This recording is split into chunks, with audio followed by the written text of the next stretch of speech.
Syzygy episode 10, So You Want to Be an Astronomer.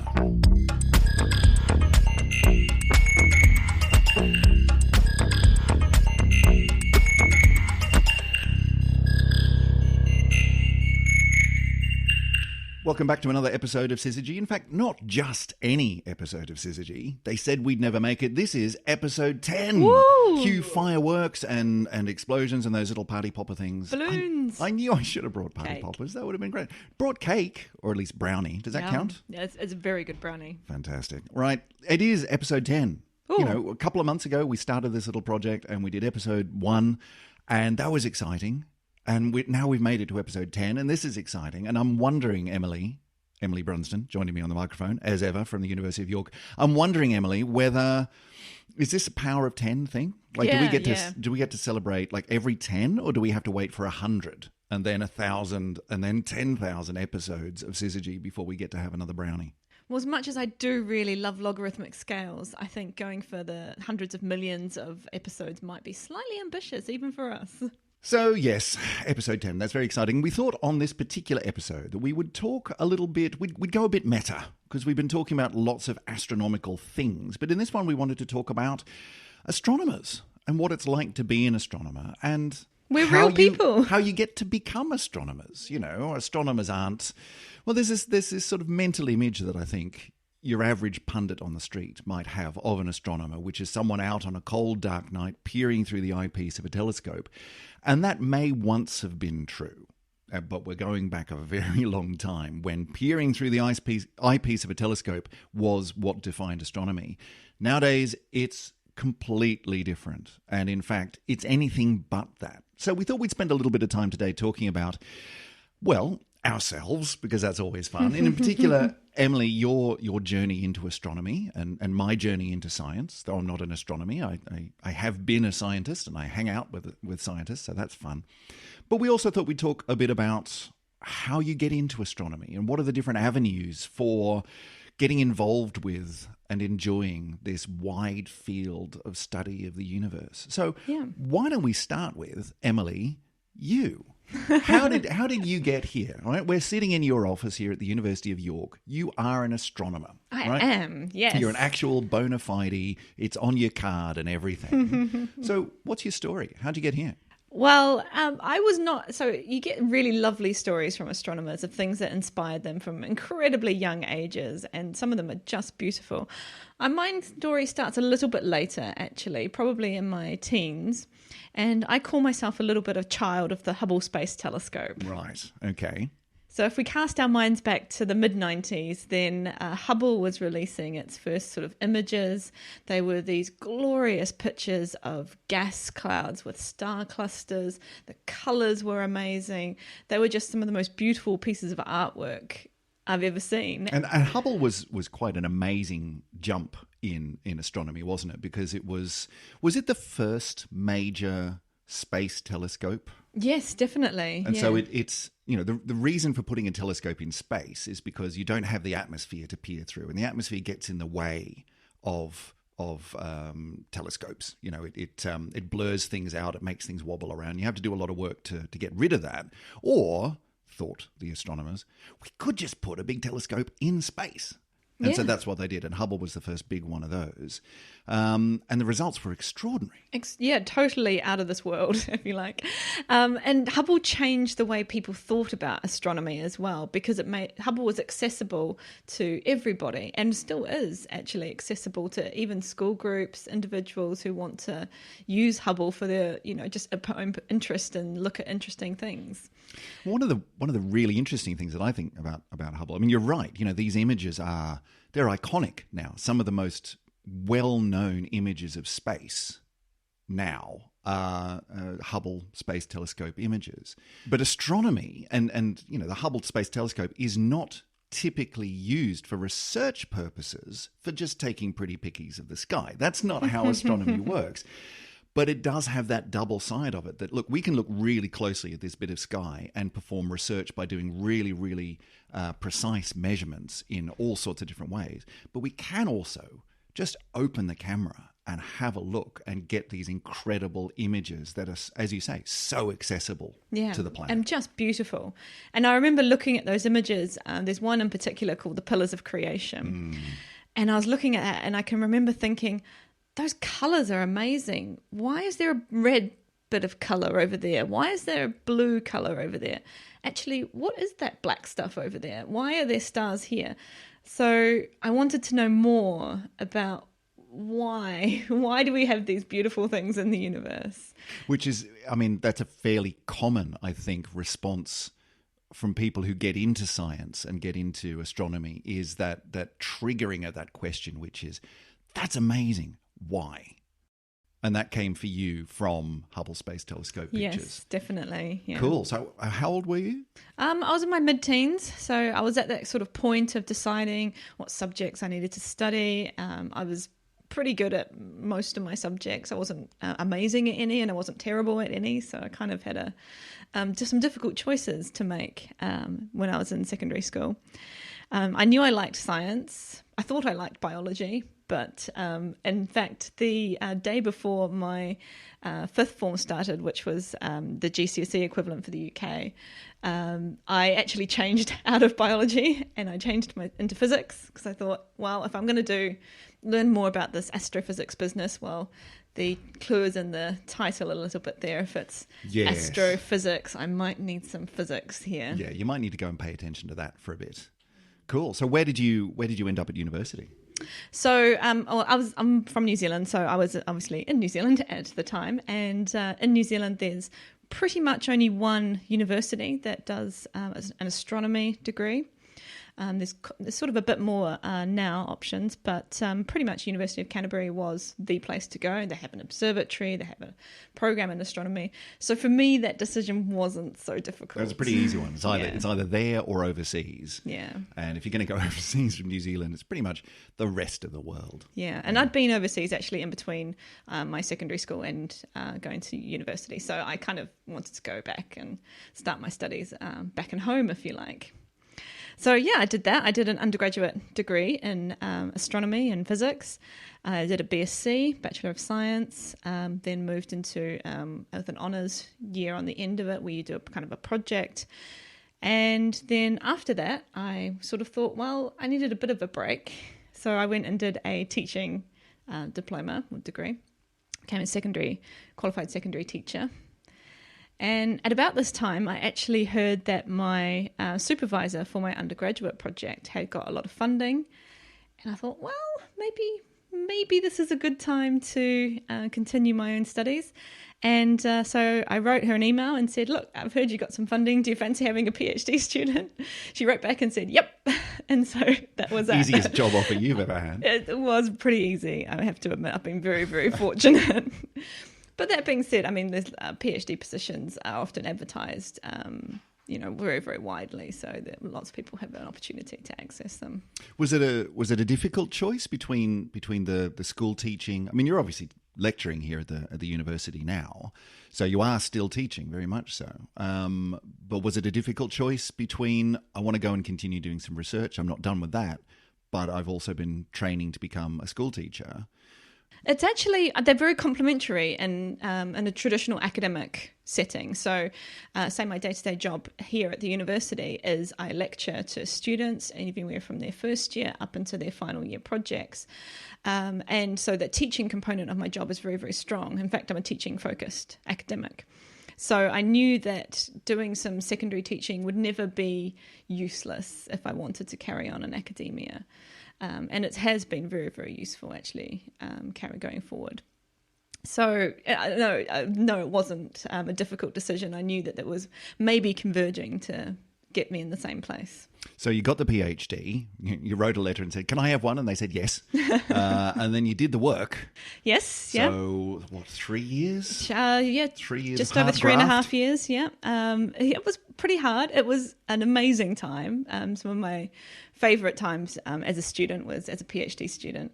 It's I can't downplay how difficult it is. It's a huge challenge, but it's also very rewarding, and there's great communities in departments with PhD students. It's the first time that you're really in charge of your own research destiny. Yes, you get a little flavour of that in your final year of your undergrad, what in some parts of the world we call the honours year.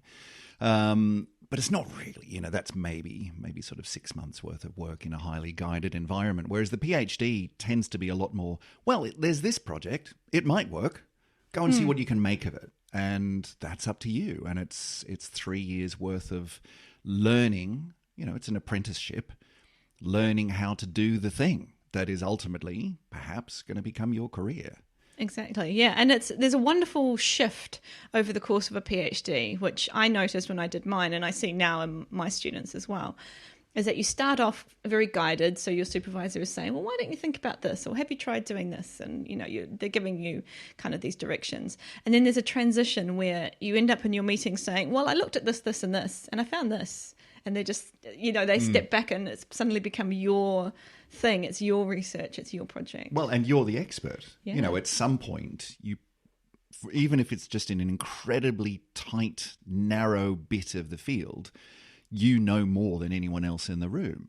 And it might be tiny, but that's you. That's your little slice. Yeah, you're one little pixel of knowledge more than anyone else. And they're looking at you a little bit like, okay, hope you're right. Yeah, so do I. I really hope I'm right too. Yeah. So, of course, I didn't want to give up teaching. I loved it. I continued to teach in a secondary school, and I also worked as a lecturer in the university whilst I was doing my PhD. So you were teaching while you were doing your PhD? Yes. Nice work. Yeah. Well done. Yeah. I was very lucky to be given all these opportunities, I have to say. I was flat out getting out of bed. And also as a PhD student, you're kind of a bit broke. So. Well, there is that as well. You're trying to fund your habits. And so I continued doing that, and I did a lot of outreach as well. So I really enjoy engaging with the public, talking about astronomy, because it fires me up and gets me so excited. So I did all that, and then at the end of my PhD, I thought, oh, okay. What do we do now? What am I going to do now? The very traditional route, if you like, into academia is to go on and do what they call postdocs, or postdoctoral research fellowships. There's kind of a variation in language. Which is a sort of a relatively short term, say maybe 2 years, 3 years contract to do research with an established research group. They get some funding, and they put up some of that funding for an early career researcher, someone who's probably not far out of a PhD, to come in and do some research. And we'll pay you, it's not huge amounts of money, but it's certainly better than nothing. But they are, temporary contracts. It's a bit of a strange system, to be fair, the postdoctoral system. And a typical person may do 2, 3, 4, maybe more postdocs, which range from 1 year to 3 years. And very commonly in astronomy, this means bouncing around the world to do that, because you're quite a specialist, and there's not many research groups in one location that will be in the same field that you work in. The chances of it coming up where you are when you're there, pretty low. Yeah, exactly. So you have kind of a huge movement of people, which is very beneficial to the science in general, but it might not always be so beneficial for the poor postdocs who have to move around a lot. Yeah. The flip side to that, of course, is that it can be, if you're open to it and if things go well for you, and there's a few ifs in there, there's a few caveats in there, but it can be quite an adventure, because you've got the opportunity to go and try out a bunch of different things in a bunch of different places with a bunch of different people across an amazing network of researchers. So pros and cons. Exactly. Yeah, if you want to be an academic, it's very useful if you like traveling. So you did a postdoc. I did not do any postdocs. You didn't do any postdocs. So I'm very weird and unusual. So you skipped that whole fun part. I did skip that fun part. So what I did was I applied for some postdocs, but at the same time I was applying for a job here at the University of York. And it was a job that was a teaching-focused academic, and I had a reasonably strong teaching background by that point. And I thought it was a very cheeky application, actually, to go for a real job at that point. But someone must have thought it was a good idea. So, and I got the after job. your experience with applying for the PhD, and I say applying in inverted commas, hey, can you give me a PhD? Hey, can you give me a job? Like, this seems to be your modus operandi here. Well, to be fair, I did apply through the typical system route for this current job. But a certain element of cheekiness. Well, to yeah, it. and I think that's a general thing. I mean, it's a small field, it's a small subject, really, in the global scale of things, and it's difficult. It's a difficult career path to get to where you need to be. If you are more open-minded and are willing to look at different opportunities, then I think it's much easier to move forward. And put yourself out there. And why not? It can't hurt to try. You have to be brave. You do have to be brave. Yes. So here you are. And here I am. In that position. You've been here for 4 years now? Yeah. I absolutely love it. It's brilliant. I think this is the perfect job for me. I'm teaching students. I love teaching, working with students all the way through their degrees, and I'm doing research as well. So, it's great. You're in charge of something which is pretty cool here at the university, which is the Astro Campus, which was kind of set up around about the time that you came. Your job was tied to, now there's this Astro Campus thing. You've got to make that work. So out you come. So just tell us a little bit. Go on. Bit of a plug. Astro Campus. What is it? So Astro Campus, I was also very lucky. I stepped in just as it was kind of opening. In fact, it opened about 3 months after I arrived in York. But I was given the directorship of the site. It's our observatory. It's on the site of the university campus here in York. And it's a very interesting and I feel unique facility. We have the normal sort of range of telescopes that you might find in a university that teaches astronomy. So we have optical telescopes, radio telescopes, solar telescopes, etc. But what we've done is we've put them all out onto the site that's not very far away from the university, so it's accessible to students. In fact, they do their lab work there during the daytime and in the nighttime. And we've sort of gone for the very top end of either amateur equipment or the very, very lowest end of research equipment. So none of the equipment is used for science research. It is for the students, and they can use it as much as they like. And if it breaks, that's just part of their learning. It's nice to nice to have something you can throw at the students and just say, look, please don't break it, but you're not going to upset an entire research group if something does go a little bit wrong. Exactly, and they get that hands-on experience. It's not the best site in the world, but that doesn't matter. It's convenient, and they're getting the to use real equipment in a really meaningful way. Which is cool. So that's brought together your research, your teaching interests, your outreach interests, because it's used for that as well, in a university where there isn't a big astronomy group here, is there? No, and I think that's what's interesting about research in, say, now in modern times, is that it almost doesn't need to be, because we communicate. My colleagues, I still work with colleagues in New Zealand, I work with colleagues in Europe. We don't actually have to be in the same room very often to be able to progress what we're trying to do. And if what I can see of astronomers that I know around the world anyway, they do tend to do a fair amount of travel or working with people on completely different parts of the planet at all times of the day and night. It seems like that's the norm. Yeah. And when we do get together for conferences and things, they're intense, but they're amazing, because we're now just putting everyone's heads together and saying, right, what are we going to do now? So it's not like you're isolated. No, not at all. And so it's a really exciting thing to do, and I'm absolutely thrilled. I love every day of my job. Well, okay. So that's Emily, and she's got a great job. Fantastic. If you too were interested out there in listener land in getting involved in astronomy, well, that's one way of getting into it. If you can go back and start a degree and do a PhD and end up in a position in astronomy. But it's not the only way. By no means. I think actually we need to think more broadly about education and how people want to be, thinking about what they're doing throughout their whole lives. So the very traditional route into astronomy is kind of very similar to what I just described, where you study physics and maths at school and you move into astrophysics at university. But you don't have to go from school directly into university. There are lots of access routes, if you like, into higher education that are not, I just finished my A-levels or equivalents, and I'm just going to go straight to university. Yeah, you don't have to be 18 years old and bright-eyed and bushy-tailed. There are other opportunities. And they're not always the most visible either. You might actually have to go and ask. Yeah, exactly. So lots of institutions offer access programs, which means if you have done different things in your life before deciding you want to do a degree, then they provide pathways for you to be able to get the same level that everyone else is going to be in the room when you enter your first year of study.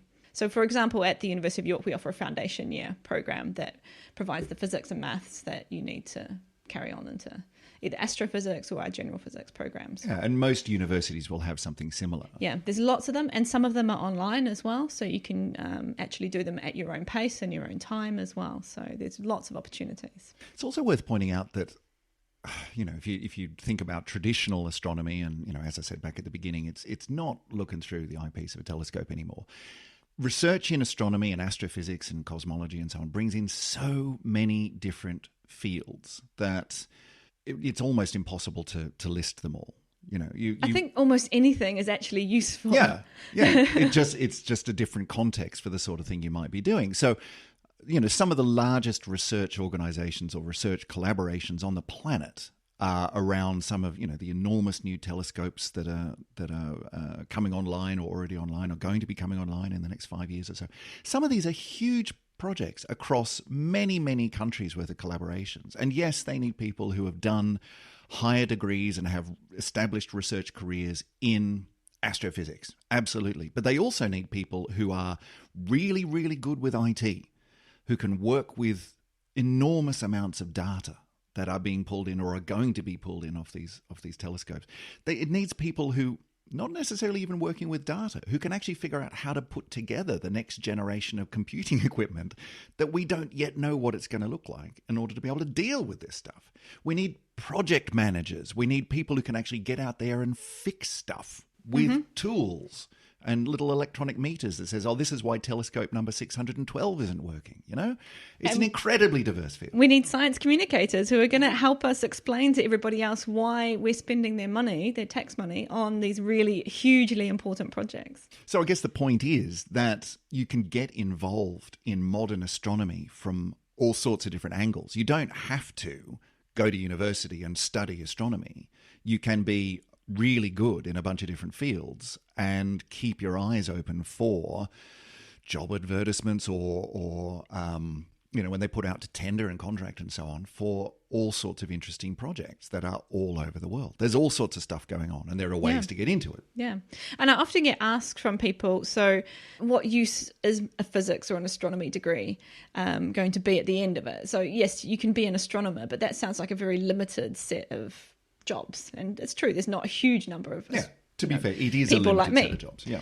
But that being said, there are heaps of other types of people who will call themselves astronomers. So you have full-time researchers who work in institutes or telescopes. In fact, you have support astronomers, and these support astronomers do all sorts of really interesting stuff. So you might have people whose professional job it is to work on a telescope. One particular telescope, they will know that telescope incredibly well, and they will help everybody else who needs to use it to get the data that they need from that. That's a really cool job. Yeah, I mean, as an astronomer, as a research astronomer, I'm assuming that you don't typically become intimately knowledgeable about the workings of the telescope that you're on. You might spend some time with that telescope. You might spend time on other telescopes as well. What you're looking for are the tools to be able to answer the questions that you're asking. Someone else needs to have that incredibly precise, detailed knowledge about that instrument to be able to sit down with you and say, yeah, okay, here's what we're going to need to do in order to make that happen. Yeah, exactly. And that's a job. Yeah. The biggest telescopes in the world will have lots of people who know that telescope, who know what happens when you point it this way, and who understand how to get the data that the astronomers are saying, well, I just want this end product. They will know how to get that for you. And there's, of course, all the suite of engineers and so on who support all those activities as well.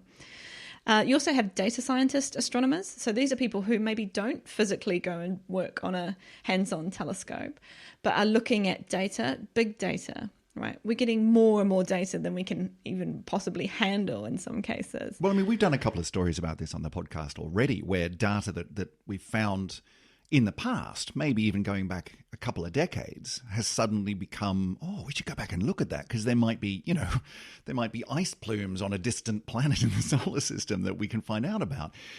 And that's just stuff that we've already got sitting on a shelf. The telescopes that are being built now are going to be bringing in more data than you can even imagine, let alone have a hope of getting through in real time. So these are huge problems. We need people who are just utterly invested in, you know what, I don't actually really care so much about the astrophysics. I'm really interested in the data side of things. Let me at that. Yeah. And this is kind of almost like a brand new job that sprung up in the last couple of decades, this data scientist who is a specialist in getting what you want out of a usually very, very large data set. Very exciting. Lots of programming, lots of really nice computer science in there. Then we sort of mentioned project management, those kind of skills. We've got policy. So people who are interested in science policy are really important to help us, work with various governments and get particularly when these things are, multi-million, possibly we're getting up to billions. Definitely. For some of these billions, really big, like the Square Kilometre Array and things like that. These are enormous multi-country, multi-hundred million or multi-billion dollar projects involving huge numbers of people. Yeah, damn right you need project managers and you need policy people and you need finance people, and it's all in the process of getting some awesome astronomy done. And we need scientists who are in politics as well to help have that voice in our governments and systems. So they're really important roles in there. And I mean, let's talk about you for a minute then, okay. Chris, because we do definitely need people who are keen on science communication and outreach. Well, and that is a big one in astronomy and astrophysics and cosmology for a couple of reasons, right? One is because it's just so much fun. I mean, I think it's got to be the oldest of the areas of science communication, just because it's so awesome. In the literal sense of the word, it is awesome. It is awe-inspiring stuff. You cannot see some of these pictures. I defy you to see some of these Hubble pictures and not have a strange feeling in your heart about our position in the world, in the universe. But also because it's a really good way of talking to people about science and science's place in the world. If you can get them in. Some people talk about astronomy being a gateway drug. That you can hook people on these amazing images and concepts, but then use it as a way to talk to people about the scientific process, the scientific method, and the place and role of science in society, and use it as a way in to talk about all sorts of other things that aren't astronomy related, but that are really important. And lots of scientists start off in astronomy and then find their passion in whatever field that they end up being in, which is amazing. It's really cool. Yeah, and one of the great messages about astronomy, and when you're talking to the public, when you're talking to school children particularly, part of the aim of science outreach and science communication is, to inform people broadly and to engage them in a discussion about how science is done and why science is done and whether science should be done. Is it right that we're spending multi-billion dollars looking at the skies? But to also get across to them what we were just talking about, which is the whole range of different things that you can do in these subjects. That if you find this stuff interesting, but you're not sure that a PhD and several postdocs around the world as an astronomer is for you, that's okay. If your thing is computers, believe me, there is room for you in modern astronomy. If your thing is tinkering with machines, trust me, there is a place for you. Doesn't mean that someone's going to come and just throw a job at you. But if you're keen, if you're interested, then there are all sorts of different ways that you can get involved. And not only that, people are needed. There's a demand for people. So we've got to get out there and talk it up. Otherwise, we're going to find that we have this incredible shortage of skills that are absolutely desperately needed around the planet for these amazing scientific collaborations. Yeah. And it's not just in astronomy. If you find that you get sucked into a particular field because of you love the images and you love the concepts, you love the ideas, and you end up getting some really good technical expertise, believe me, there are huge research needs across all, like medical, and quantum is huge, and climate change, trying to solve climate change from a whole bunch of different different areas and points of view. Your skills are needed. What we've got to do is turn people onto it. Definitely.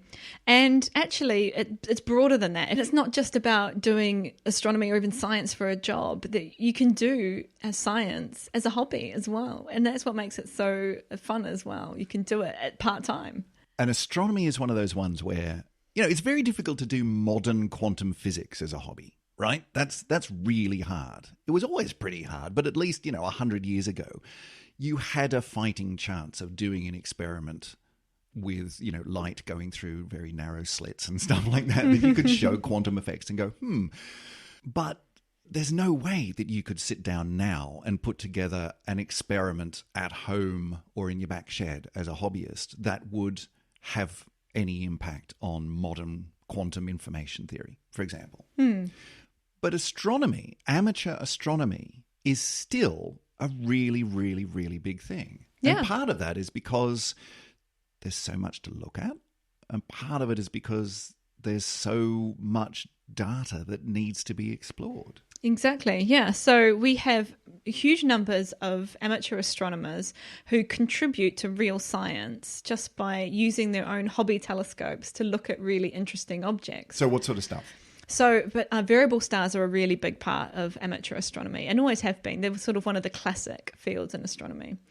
There's a brilliant organisation called the AAVSO, which stands for the American Association of Variable Star Observers. Now, it's not just for Americans. It's an inclusive group for anyone. But they do fabulous work at monitoring.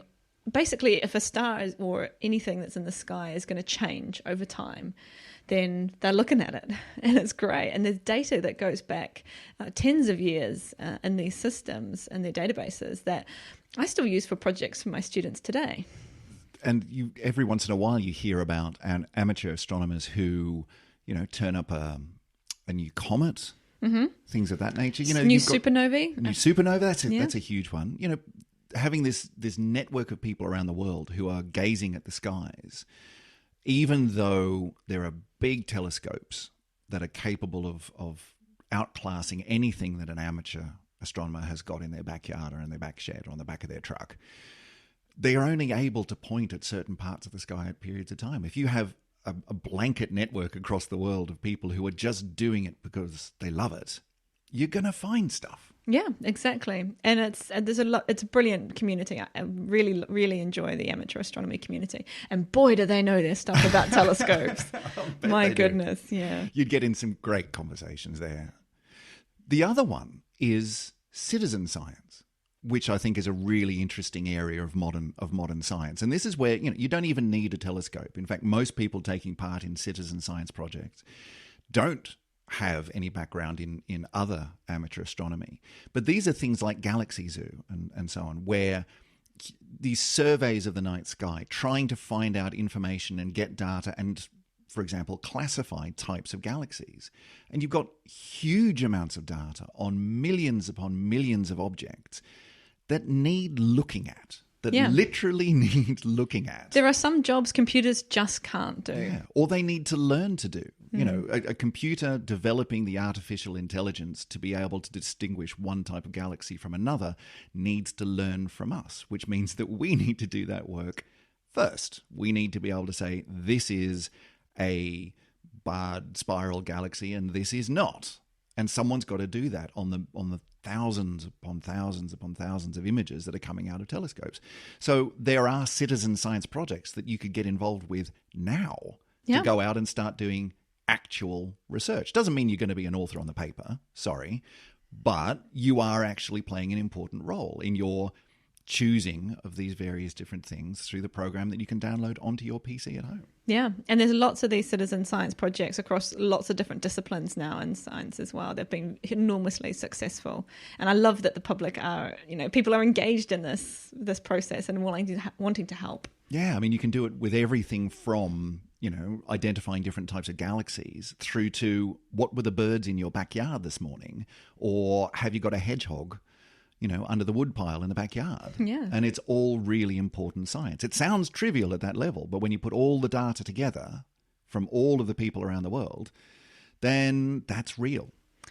But then let's dial it back a little bit and say you don't even really want to do science. If you just want to learn a little bit more about this fabulous night sky. I mean, it's the one universal thing that we have as humanity is anyone can walk out at night, see the night sky, and probably see at least a few stars in it, right? And there's something very engaging about that. I think almost everyone has a personal relationship with the night sky because everyone has been able to go out there and explore it. So maybe we should talk about where you might start. Yeah. Just from the very, very beginning. Yeah, I think that's a really good point because it does bring us back to where we started, which is the enjoyment and the aesthetic nature of looking up at the sky and pondering our place within it. Yeah. And that's accessible to everyone with modest amounts of effort and knowledge. So where do you start? Well, a zero cost way is to just get out there at night and look up, and you can use lots of free resources to get either a sky chart, and you can take that out and print it out and take it out with you, or you can get apps on your phone these days. Yeah, amazing apps that you can point up at the sky and it will show you using the built-in compass and accelerometer in the phone or in the tablet to be looking in the same direction that you are, to be able to say that one there, that's Jupiter. That one there, that's such and such a star. Yeah. And that's so cool. And being familiar with the basic constellations is actually a really rewarding process. And then you can start looking into the constellations. Actually, what are the stories? Why is Orion a hunter, and what is he hunting actually in the night sky, for example? Those are some really nice things to share as well. You can progress a little bit, there's a scale. You normally start just by looking with your naked eye, and then you can choose to progress. My favourite thing to do is actually to get a pair of binoculars out. So you're not, spending huge amounts of money, but still able to see with binoculars a huge amount more than you can just with the naked eye. Yeah, and most people would have access to, if not in their own home, someone has a pair of binoculars. Yeah. And getting outside, as you say, just looking carefully at the moon, because even with binoculars, on full moon can be pretty bright. Yeah. But just seeing the amount of detail that you can see. Yeah. And there's lots of resources online where you can find what to actually look at. Lots of star clusters and things that you can see with binoculars that are really just cool. And at this point, it's worth also saying, if you are one of the increasing number of people in the world today who hasn't ever gotten away from the bright city lights and the glow of the nearby urban areas out into proper dark countryside, then do it. At some point, get away, get up onto the hills, away from the cities, because you will be absolutely gobsmacked at what the night sky actually looks like. It's worth doing once in your life. Get out there, take your significant other, take your kids if you've got any, and just do it because it's amazing. It's just gorgeous. Yeah. So, as you say before, awesome. It does really inspire you with awe. And so then I would say, if you're still keen, if you think, oh, actually, I might like this kind of business, I might done like the binoculars. my own telescope or something like that. My suggestion would actually be find some friends. So most regions, most counties or villages or towns or cities will have something like an astronomical society. There's probably one near to you. They're quite common. As we said, there's a lot of amateurs out there, and they're really keen. And the people in these astronomical societies are so passionate and knowledgeable. They are brilliant people to start talking to. And they don't care if you know absolutely nothing about anything. In fact, if anything, that's probably better, Yeah. because that's an opportunity for them to tell you some stuff. Exactly. And as I say, they are the experts generally when it comes to small telescopes. I still consult astronomical societies when I'm looking at small telescopes because they know much, much more than I do. And Emily, I need to ask you, do you remember the first time that you saw a planet other than the Earth through a telescope in any kind of detail? I definitely do. And what it was like? It was, my jaw dropped to the floor. So which planet was it? It was Jupiter. Right. Yeah, just amazing to see the stripes on Jupiter. I'd never thought, I'd never put the two together, that Jupiter was this bright thing in the sky you could see from time to time, and that you look at through a telescope, you can see detail on a planet that's not ours. Yeah, and it probably wasn't, because I had a very similar response. The telescope that I looked through was maybe 2 feet long. This wasn't a big telescope. It had a fairly good barrel on it, it was several inches wide. It wasn't one of these tiny little ones that you peer on your neighbours with. But it wasn't massive, and it probably cost maybe hundreds of pounds, not thousands. And I remember looking at Jupiter, and it was barely enough to be able to see maybe a bit of detail on the surface. But the thing that blew me away was Jupiter, and then 3 or 4 of its moons strung out in a line. And that really hit it home to me. There was that one. And then there was also seeing Saturn and seeing the rings of Saturn. And I don't care how many photographs, high resolution Hubble pictures that you've seen of Saturn, seeing it for yourself through actual optics in the night sky blows you away. There is no other thing I can think of that is comparable to that feeling of, good God, that's another planet. Yeah, it's hard to describe until you've done it yourself. Yeah. That very small act creating such a big impact on you. So number one is get out into the dark, the proper dark, and have a look at the night sky. And number two is find someone who can show you the detail in the night sky. Yep. Go and find some of this stuff for yourself. Astronomical societies, professional observatories, planetaria. We've got even universities, like we've got the Astro Campus we open. There are lots of public facilities that are available these days to go and explore. So I think basically our message to everybody is that astronomy is for everybody. We want to be very inclusive. We want lots of different people to come and join us in our exploration of the skies. And my favourite thing that I'm going to say end this on, is that really astronomy is looking up. Nice.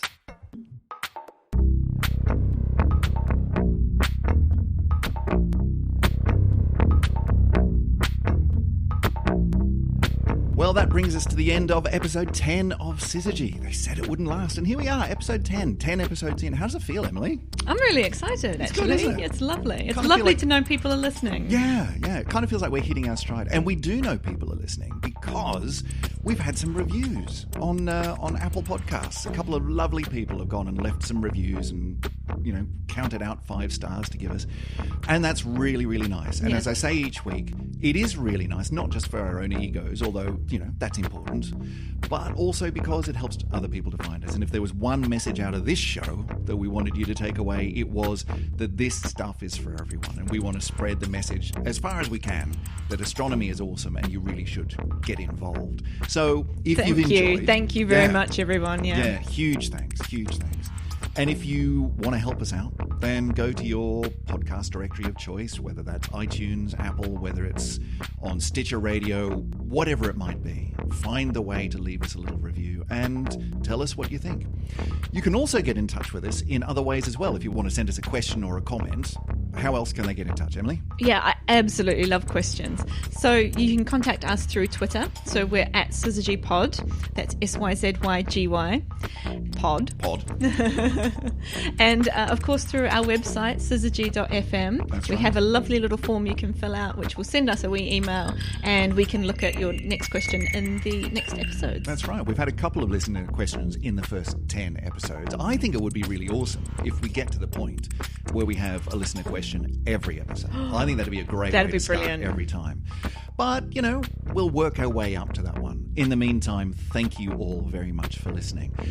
We produce this podcast every week here in the lovely plush offices of Emily here at the University of York, and we're really thankful to them for giving us the space to do this, both mentally and physically.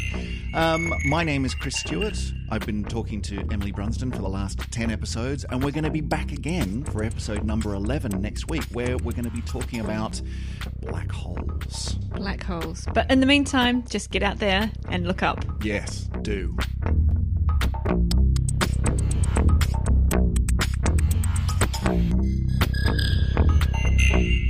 We seem to be recording both of us. Are you there? Ooh. Yes, you are there. Fantastic. Yeah. Cool. You All do right. realise that basically this whole process to me is just magic. Yeah, it mostly is. Yeah. It mostly is entirely magic. All right, let's do this.